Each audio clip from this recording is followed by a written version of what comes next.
வீழ்த்தவே முடியாது என்று நினைத்த ஜார் மன்னரின் கொடுங்கோல் ஆட்சிக்கு மக்கள் துணையுடன் லெனின் முற்றுப்புள்ளி வைத்து பொதுவுடைமை தத்துவத்தை சோவியத் மண்ணில் மலர செய்ய முடிந்தது.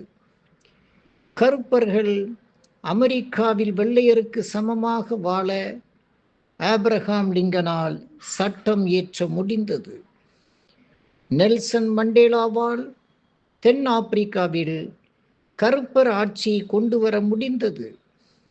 சியாங்கே ஷேக்கின் மாபெரும் படையால் நிர்மூலமாக்கப்பட்ட மாசே துங்கின் சிவப்பு சேனை 12,500 கிலோமீட்டர் தூரம் காடு மலைகளில் ஒரு ஆண்டு முழுவதும் நெடும் பயணம் நடத்தி மக்கள் சக்தியால் சீன அரசை அமைக்க முடிந்தது.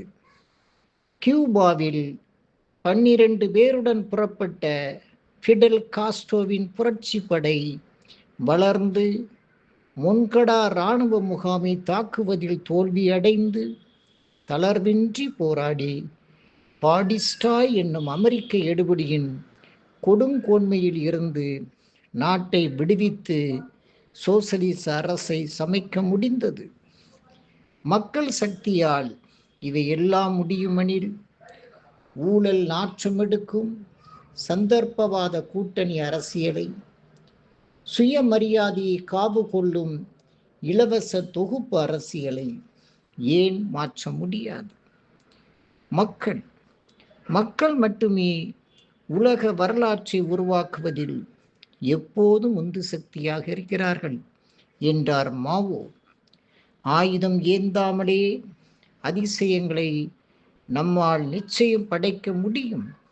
அதற்கு சமூகம் குறித்த சிந்தனை முதலில் நம்முள் முகிழ்க்க வேண்டும்.